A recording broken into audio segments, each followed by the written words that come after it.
Page 382.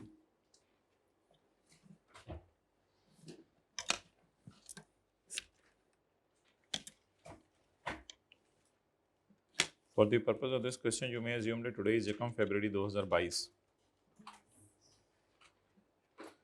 Ekam February 2020.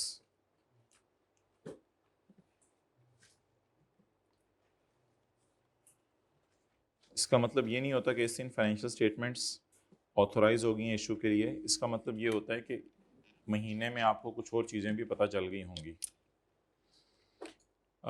You are finance manager of Wonder Limited. Your assistant is preparing financial statements.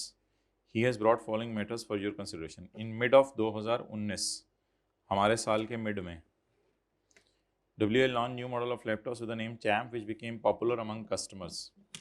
In November 2019 में WL started receiving complaints.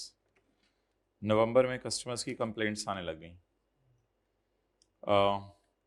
बातें ना करें. In November, WL started receiving complaints about incidents of electric shock and excessive heating. बहुत ज़्यादा heat up हो रहे हैं और इलेक्ट्रिक शॉक लग रहे हैं. Some of these incidents resulted in serious injuries to customers. और जो लोग अपनी टांगों पे लैपटॉप रख के काम करते हैं उनकी तो टांगें भी सड़ने लगी. Several customers filed claim for damages. और बहुत से कस्टमर्स ने जुर्माना मांगा है हमारे से क्योंकि उनकी टांगें इंजर हो गई हैं. The matter was highly publicized in media as well. और जो है वो अच्छा चलें आगे. ऑन यकम दिसंबर 2019 को WL ने चैम्प की सेल रोक दी. बे टाइम पे आए हो, चैम्प की सेल रुक गई. ऑन यकम दिसंबर 2019 WL ने चैम्प की सेल रोक दी और WL ने इंक्वायरी कंडक्ट की जिसमें पता चला कि लैपटॉप हम जो बना रहे हैं उसमें मसला नहीं है बल्कि मसला उसके चार्जर में है. मसला उसके चार्जर में है. तो सारा मसला इसमें निकला.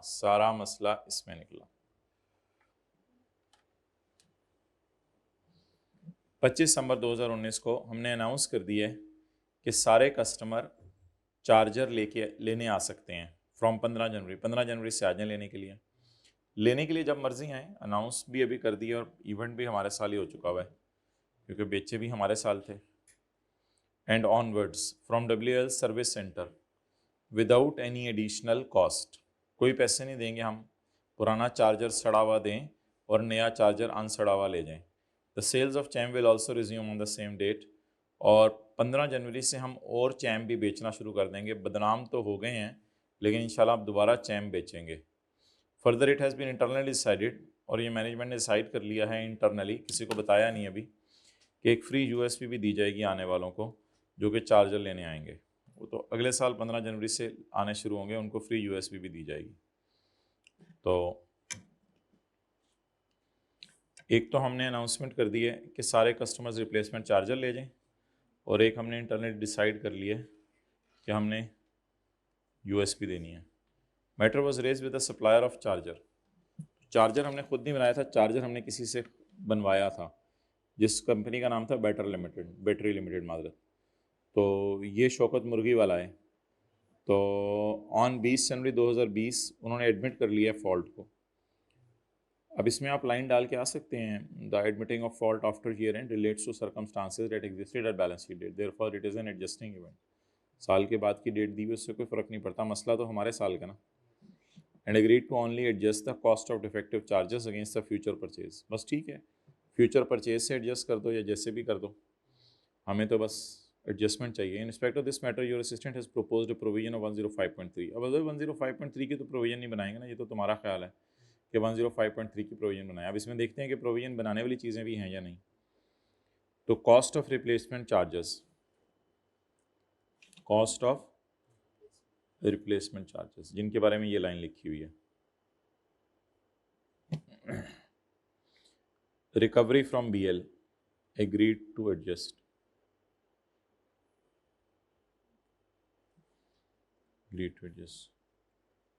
Internally decide. Expected litigation cost.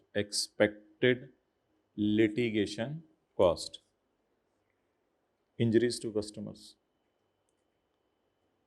The customers filed claims. The customers filed claims. ठीक है, सारी चीज़ें लिंक हो रही हैं. Decrease in WL share price, marketing cost, decrease in GP. अच्छा, ओके.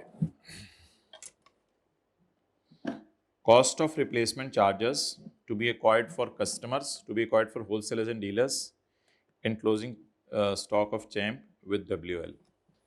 ये अंदाज़ा लगाए गए हैं 31 दिसंबर 19 को. अच्छा जी, ये कॉस्ट ऑफ रिप्लेसमेंट चार्जर्स है. तो कस्टमर्स को जो हमने चीज़ें बेच दी हुई हैं 1 दिसंबर से पहले पहले बेची हैं, और कोई होलसेलर और रिटेलर हैं तो उनको भी हमने चीज़ें 1 दिसंबर से पहले पहले बेची हैं, क्योंकि 1 दिसंबर को सेल बंद हो गई है. तो 1 दिसंबर से पहले कस्टमर्स और रिटेलर्स, कस्टमर मीन्स के खुद हमारी दुकान पे आता होगा, रिटेलर मीन के कई हमारे से 4-5 लैपटॉप ले जाता होगा और फिर आगे बेचता होगा. तो 1 दिसंबर से पहले जो मैं लैपटॉप बेच चुका हूँ उसके चार्जर रिप्लेस करने इतने के हैं, और 31 दिसंबर 19 को मेरे पास कुछ क्लोजिंग स्टॉक में भी पड़े हुए थे, उसका चार्जर इतने का रिप्लेस होगा. ओके, अब लाइन लिखी हुई है येलो में, WL announced that all customers can collect the replacement charges.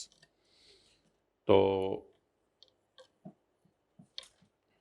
ज़ाहिरी बात है, ये तो मुझे पता है कि मैंने कितने लैपटॉप बेचे हैं और उनके कितने चार्जर्स हैं. तो रिप्लेसमेंट चार्जर्स, इसकी तो हम बनाएंगे provision.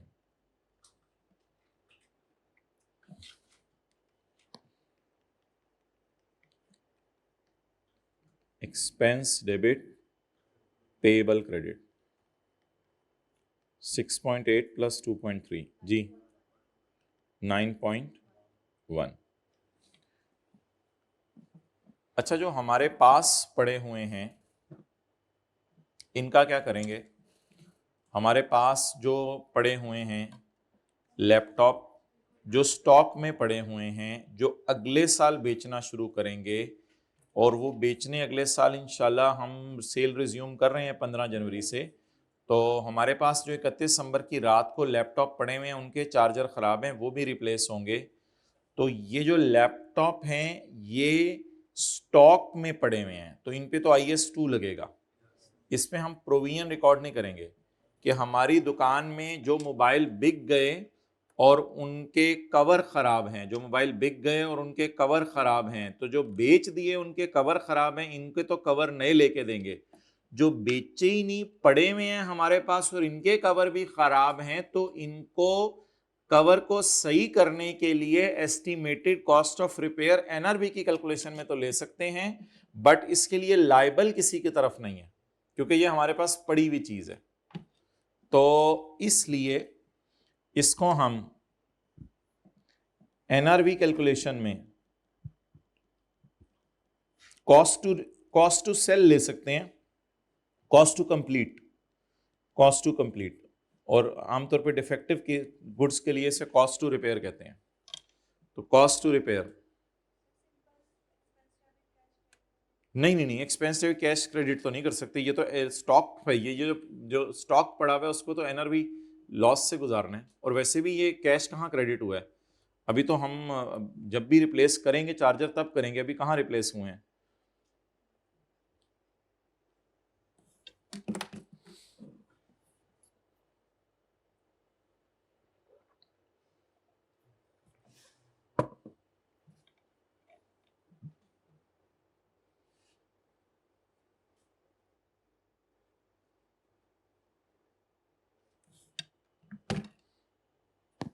Okay,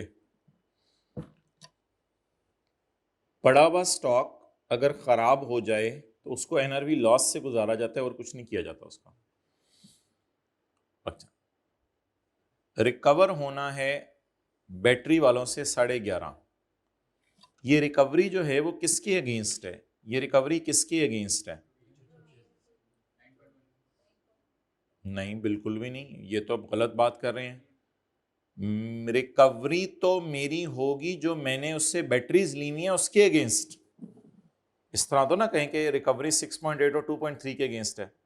this recovery is against 6.8, 2.3 and 4.9।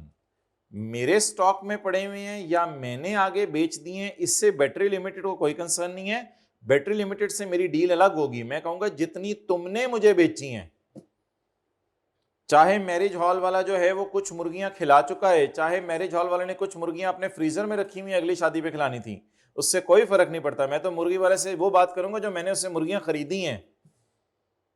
मैं उसको ये नहीं बताऊंगा कि मेरे स्टॉक में कितनी पड़ी हुई है और मैंने आगे कितनी बेच दी हुई है। This 11.5 is against 6.8, 2.3 and 4.9। Okay, तो इन तीनों का टोटल वैसे कितना है, इसकी जरूरत नहीं है, वैसे टोटल बता दें इन तीनों का कितना है। एग्जैक्ट 14। 14 के अगेंस्ट रिसीवेबल है 11.5। 14 के अगेंस्ट रिसीवेबल है 11.5। अब आप इसको IFRS 15 की तरह एलोकेट कर दें। अब और कुछ नहीं कर सकते। अब हम क्या कर सकते हैं, आई के अपने सोल्यूशन में ये एलोकेशन नहीं की हुई, वो गोल करके बात चला गया क्योंकि उसे पता था इतनी बारीकी में स्टूडेंट गया नहीं होगा। तो इसको आप अपोर्शन करें। 11.5 में से कितना 4.9 के अगेंस्ट है और 11.5 में से कितना 6.8 और 2.3 के अगेंस्ट है।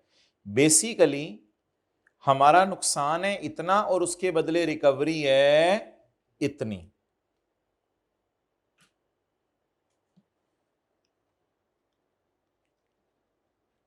रिसीवेबल डेबिट रीइंबर्समेंट और एक्सपेंस क्रेडिट। जी, रिकवरी कितनी है, रिकवरी किसके अगेंस्ट 6.8, 2.3 और 4.9। 6.8 और 2.3 के अगेंस्ट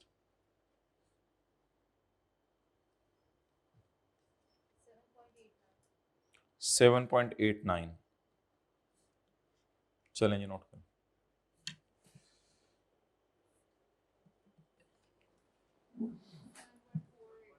7.5।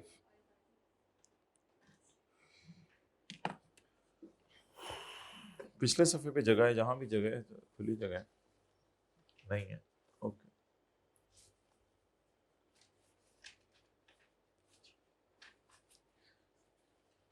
बज़ाहिर तो ऐसा ही होगा ना, उससे तो हम बस जितनी बैटरीज उसने हमें बेची हैं हम उसी की रिकवरी की बात करेंगे।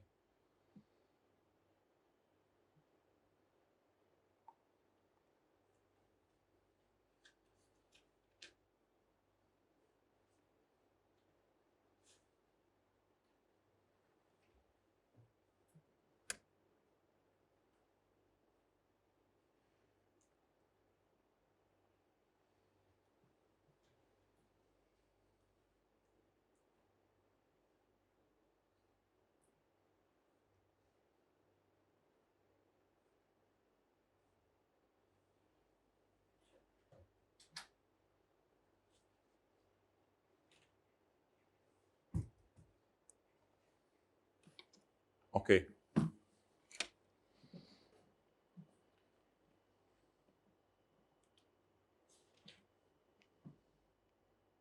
हाँ, बाकी को ये कह सकते हैं आप कि कॉस्ट टू रिपेयर निकालते हुए यानी 4.9 का जो है वो मेरा नुकसान है और उसके अगेंस्ट 4 की रिकवरी है। यही बनेगा ना, 11.5 डिवाइडेड बाय ये मल्टीप्लाइड बाय 4.9। तो यानी बाकी जो है उसके बारे में कमेंट तो ICAP ने भी नहीं किया अपने सोल्यूशन में। बाकी खींचतान के ये कमेंट कर सकते हैं कि स्टॉक को रिपेयर करने में इतना खर्चा आएगा, उसके अगेंस्ट इससे इतनी रिकवरी होगी। लेकिन इस बहस में जाने की जरूरत नहीं, बस ज़्यादा हो जाएगा। Cost of USBs to be given, so no legal और कंस्ट्रक्टिव ऑब्लिगेशन, इसलिए इसकी प्रोविजन नहीं बननी। अच्छा, वैसे भी याद रखिएगा प्रोविजंस नेट नहीं बनती, बैलेंस शीट में लाइबिलिटी और एसेट अलग अलग शो होता है। इसने ऊपर मशवरा दिया कि मैंने प्रोविजन बनानी है 105.3 की, 105.3 की प्रोविजन नहीं बन सकती।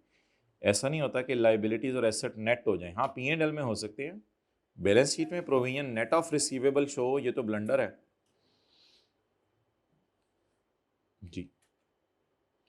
Expected litigation cost and settlement in respect of claim for damages for injuries to customer include 5.4 million for claims made in January.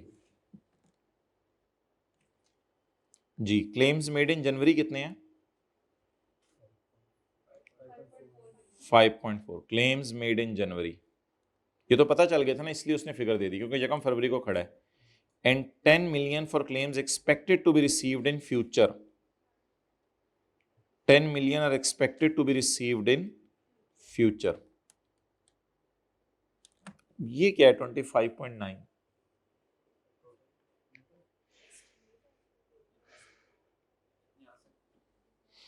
भाई ये वही है जो उसने बताया हुआ है, एक्सपेक्टेड लिटिगेशन कॉस्ट. आगे तो ये लिखा हुआ है ना उसने ब्रैकेट में, expected litigation cost and settlement expect of claim for damages for injuries to customer including 5.4 and 10. Include 5.4 and 10.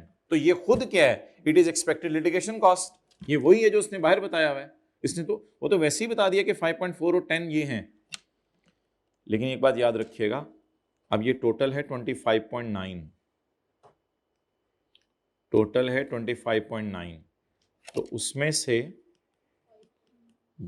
10 आ जाएंगे, 5.4 आए जनवरी में और 10.5 बैलेंसिंग, 10.5 बैलेंसिंग हमारे साल ही आ गए हैं. वो भी लिखा हुआ था सवाल में, एक जगह लिखा हुआ था हमारे साल भी कुछ लोग आए हैं, ये ढूंढ लेने दें. एक जगह लिखा हुआ है हमारे साल भी कुछ लोग आए हैं.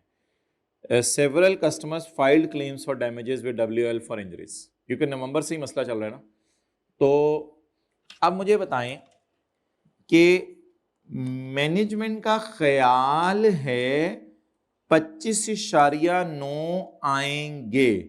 मैनेजमेंट का ख्याल है 25.9 आएंगे, जिसमें से इतने जनवरी में आ गए, इतने हमारे साल आ गए और इतने आएंगे. अब प्रोविजन, इसमें से कोई कोर्ट के सेटल हुआ? नहीं. वारंटी में होता था ना, पेमेंट सेटल हो जाती थी तो नेट कर देते थे. इसमें से कोई कोर्ट के सेटल हुआ? नहीं. तो यहां पे खड़े होकर मैं एस्टीमेट की एंट्री करूंगा. यहां पे खड़े होकर मैं क्या करूंगा? ये तो और बात है कि महीना आगे से मुझे थोड़ा सा पता चल गया क्योंकि मैं खड़ा यकम फरवरी को था, लेकिन मेरे ख्याल से ये सारी फिगर्स रेलेवेंट है. 25.9 figure is enough for decision. यही कई दफा बात हो चुकी थी. एक इस तरह का एक और सवाल भी था, अब वो मुझे इस वक्त अगर मैं याद करूं तो वो ये था कि हमारा ख्याल है कि 50 बंदे रिटायरमेंट लेंगे, उसमें से 20 ले गए, 10 और ले गए. तो इसका मतलब ये नहीं कि अब 30 ही आएंगे. जब हमारा ख्याल है 50 आएंगे तो और आ सकते हैं, तो बाकी फिर आते रहेंगे. जी, क्वेश्चन नंबर 4 था. इसलिए इस डेटे को इग्नोर करेंगे, इससे कोई फर्क नहीं पड़ता कितने आएंगे. ये 25.9 हाईलाइट कर लें. ये फिगर क्या है? एक्सपेक्टेड लिटिगेशन कॉस्ट है 25.9. अच्छा, अगर ये पे तो नहीं होगी 5.4 और 10? नहीं, पे कहाँ हुई है? अभी तो बस डैमेजेस ही हुए हैं, उन्होंने जुर्माना हमारे खिलाफ किया हुआ है. तो इसकी एंट्री 25.9 की, एक्सपेंस डेबिट प्रोविजन क्रेडिट, कितने से? लेकिन इसके अगेंस्ट इंश्योरेंस कंपनी से कोई रिसीवेबल नहीं है सवाल में, तो इसके अगेंस्ट कोई रीइंबर्समेंट नहीं है.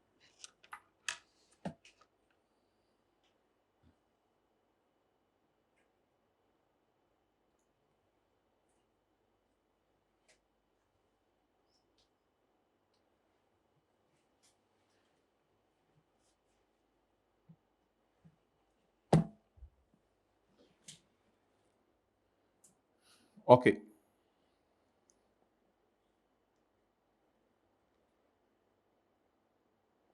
Decrease in WL share price in December 2019. WL के शेयर प्राइस में डिक्रीज आ गई है इन दिसंबर 2019. जी बताएं क्या एंट्री होगी? ये एंट्री नहीं होगी, decrease in share price, investment credit, P&L debit,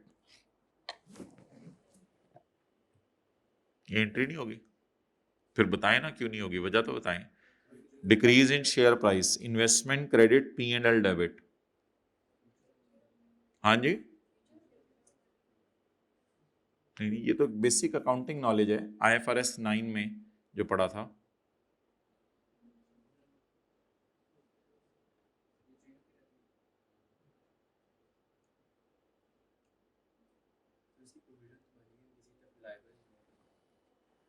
ji, IFRS 9 से जवाब दे दें। अच्छा, over share price financial statements में आती नहीं है कहीं, ओवर शेयर प्राइस। ये अगला बंदा एंट्री करेगा जिसने मेरे शेयर खरीदे हुए हैं, उसने जो मेरे शेयर खरीदे हुए थे उसने इन्वेस्टमेंट इन शेयर का अकाउंट बनाया होगा। तो जब मेरे शेयर बाजार में सस्ते हो गए तो जिसके लिए ये फाइनेंशियल एसेट है वो एंट्री करेगा इन्वेस्टमेंट क्रेडिट, P&L डेबिट। जिसने मेरे शेयर खरीदे हुए हैं, मैंने अपने शेयर जो इशू किए होते हैं तो WL के शेयर्स अपीयर हो रहे होते हैं इक्विटी में, और इक्विटी में कोई ऐसा तस्वर नहीं है कि शेयर कैपिटल या शेयर प्रीमियम को डाउनग्रेड करो।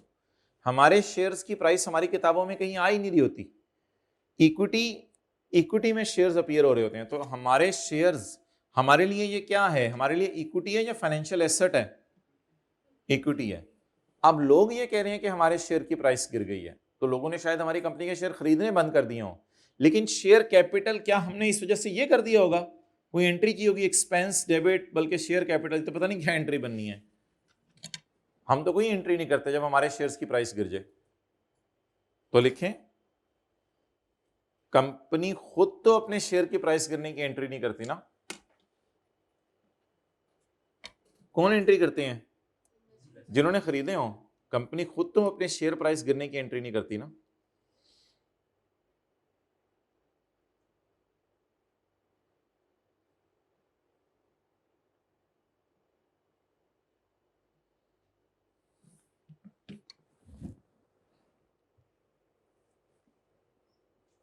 जी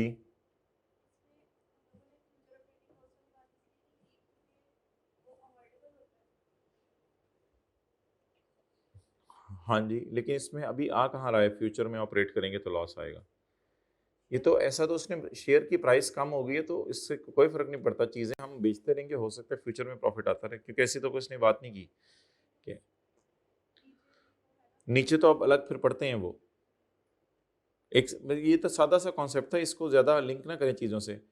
एक बार बस सादा सी याद रखिएगा यार, PTCL एक कंपनी है, उसकी किताबों में शेयर कैपिटल, शेयर प्रीमियम आ रहा है। अब PTCL का शेयर स्टॉक एक्सचेंज में सुबह 15 रुपए का होता है, शाम को 14 रुपए पे चला जाता है। अब PTCL का अकाउंटेंट रात को जाते हुए क्या एंट्रीज करके जाता है? बस ये कॉन्सेप्ट है छोटा सा, इसको दूसरी चीजों से लिंक ना करें। एक बेसिक कॉन्सेप्ट याद रखिएगा, नेस्ले ने अपने शेयर इशू कर दिए, बाद में नेस्ले का शेयर आसमानों पे चला गया, उससे नेस्ले अपनी किताबों में कोई एंट्री नहीं करेगा। हाँ, ये और बात है, लोगों का ट्रस्ट कंपनी में बढ़ रहा है, कम हो रहा है। Marketing cost to be incurred in these to counter the negative publicity by incident. अगले साल हमने कुछ खर्चा करना है मार्केटिंग की मद में, इससे नेगेटिव पब्लिसिटी हमारी खत्म हो जाएगी। अगर आज मैं ये कारोबार बंद करता हूं तो भी मार्केटिंग कंपनी को पेमेंट करके जाना पड़ेगा ना? नहीं, तो इट इज अवॉइडेबल है, इट इज अवॉइडेबल। जैसे वो कॉन्सेप्ट था ना फ्यूचर रिपेयर, कि जहाज को ओवरहॉल करवाना है या चिमनी को वो करवाना है, तो इसके लिए फ्यूचर एक्सपेंडिचर्स की प्रोविजन नहीं होती, पास्ट इवेंट कोई नहीं है ना। अगर नेगेटिव पब्लिसिटी हुई है तो इस नेगेटिव को पॉजिटिव में बदलना हमारे जिम्मे कोई लीगल या कंस्ट्रक्टिव ऑब्लिगेशन नहीं है। तो इसका जवाब ना ऐसे देके आया करते हैं, मैंने आपको बताया था, there is no present legal और constructive obligation for incurring the marketing cost, therefore this marketing expense is avoidable, so no provision should be recorded. इस तरह लिखा है करें, देर इज नो लीगल और कंस्ट्रक्टिव ऑब्लिगेशन,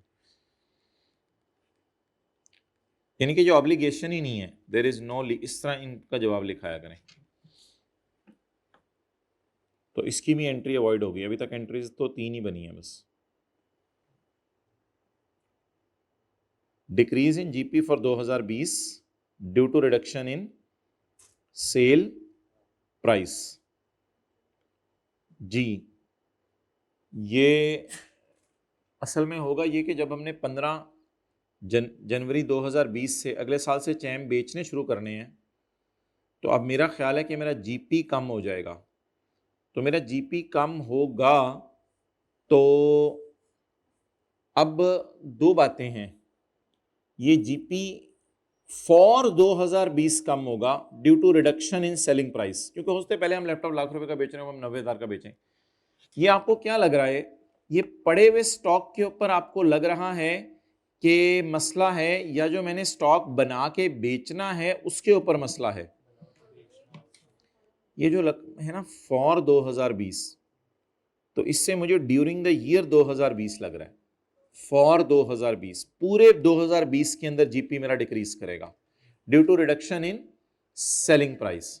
मतलब ये कि मैंने सोचा होगा जीपी आना है 117 मिलियन और जीपी आएगा 100 मिलियन, आएगा जरूर इंशाल्लाह, फ्यूचर में प्रॉफिट पे चीजें बेचूंगा, लेकिन क्योंकि चीज की बदनामी हो गई है तो शायद मैं पहले लाख का बेच रहा था, मैं 90,000 का बेचूं, नुकसान मुझे नहीं आने फ्यूचर में, लेकिन मेरे प्रॉफिट फ्यूचर के क्या हो जाने हैं, कम। दुकानदार असल में प्रॉफिट की कमी को भी एक तरह का नुकसान कहता है, हालांकि वो नुकसान होता नहीं है। ठीक है, दुकानदार ने 10 रुपए का केला खरीद के 20 रुपए की बजाय 18 रुपए का बेच दिया, तो कई दफा कहते हैं दुकानदार यार 2 रुपए का नुकसान हो गया, वो अकाउंटेंट उसको जाके समझता है नुकसान नहीं हुआ, 8 रुपए का फायदा हुआ तुम्हें। जीपी कहता है मेरा 2020 के साल में कम होना है, क्योंकि अगले साल मेरे ख्याल से ये उन्हीं लैपटॉप्स के ऊपर है जो आपने बना के बेचने हैं, तो इट इज अगेन अवॉइडेबल। इसको आप कह सकते हैं फ्यूचर ऑपरेटिंग लॉस। और अगर वाजे तौर पे लिख देता कि ये पड़े हुए स्टॉक के ऊपर है, पता नहीं भाई के अपने शायद मुझे लग रहा है पड़े हुए स्टॉक का एज्यूम किया हुआ है, वो अप्रोप्रिएट नहीं लगता। अगर पड़े हुए स्टॉक के ऊपर है फिर तो ये एक एनआरवी लॉस की एडजस्टमेंट बननी चाहिए, तो एनआरवी लॉस से गुजार लें। हाँ, ये भी कह सकते हैं, ये भी कह सकते हैं पड़े हुए और उसके ऊपर। देखें जरा उसका सोल्यूशन अब उसने क्या किया, ये दोनों पे भी हो सकता है, लेकिन फॉर 2020 से ना आप ज्यादा जहन इसी तरफ जा रहे हैं कि ये पूरे साल का लॉस है, तो पूरे साल का लॉस फिर फ्यूचर जो बनने हैं और बिकने हैं उन्हीं के ऊपर समझ लें, जो पड़े हुए हैं उनके ऊपर ना ही समझे। No entry needs to be made for decrease in GP due to reduction in selling price. However, the effect of decrease in selling price should be considered for calculating NRV of closing stock। यानी जितना closing stock आपका पड़ा हुआ है उसका NRV loss अगर आपने test करना है तो कर लें, बाकी तो कोई एंट्री नहीं बनती इस डिक्रीज इन जीपी की। लेकिन इसको फ्यूचर ऑपरेटिंग लॉस भी लिख देना चाहिए था जहां लफ्ज। ओके,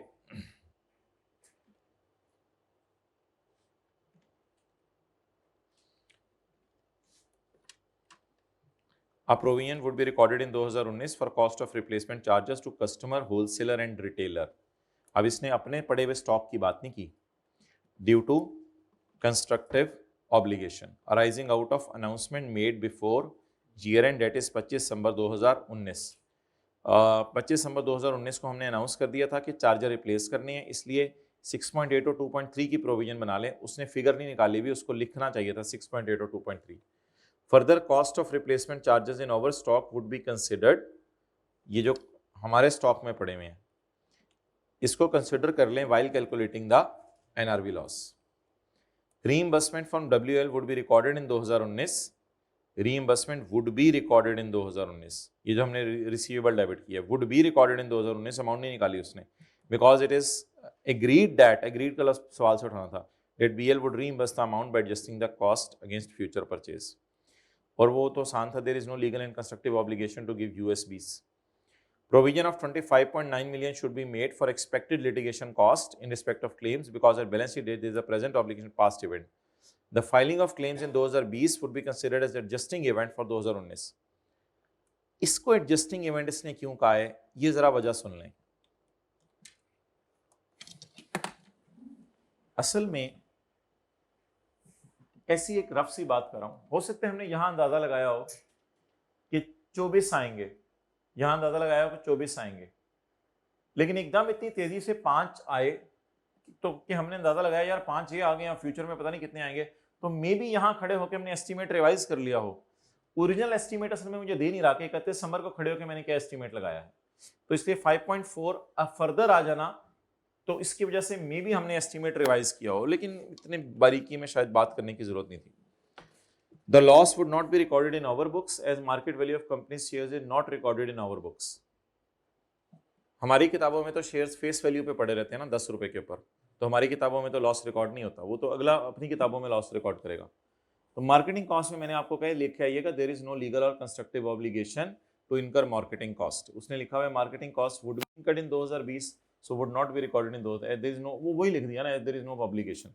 तो आप यहां से लिखना शुरू कीजिएगा देयर इज नो लीगल, जो जो यूएसपी में लिखा है आपने वो इस वजह से यूएसपी में लिखा है कि वो इंटेंशन थी, और इधर इस वजह से लिख के आएंगे कि मार्केटिंग कॉस्ट की भी सॉर्ट ऑफ इंटेंशन ही है लेकिन अवॉइडेबल है, असल में ज्यादा मेन कॉस्ट ये है कि ये अवॉइडेबल है। और ये तो अब इसने बात कर दी, आगे चलें जी। भाई देखो सर अभी तक आपने बताया नहीं, खत्म हो गया सिलेबस कंपनी लॉ का, हो गया, आधा चैप्टर रह गया। इन नवंबर 2019 WL introduced a promotion scheme, अभी गए हैं, ठीक है, फिर दूसरा पार्ट घर जाकर। इन नवंबर 2019 WL introduced a promotion scheme in which a scratch card was included in each pack of one of its products। चलें इसको कल क्लास में ही कर लेंगे, ठीक है, अल्लाह हाफ़िज़।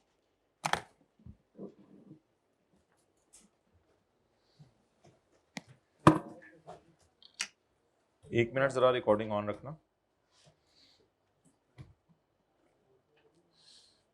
अच्छा अगर टाइम मिला आप लोगों को ना तो ये सवाल आप पढ़ाइएगा, क्वेश्चन पास पेपर का क्वेश्चन 20, ये उसने कॉपी पेस्ट किया हुआ है, यानी कि यही वाला सवाल उसने कॉपी पेस्ट किया हुआ है, काफ़ी हद तक वही वाली थीम उसने, गाड़ियाँ थी उधर, लैपटॉप की जगह गाड़ियाँ हैं, बाकी सारी कहानी वही है, तो ज़रूर ट्राई करके आइएगा।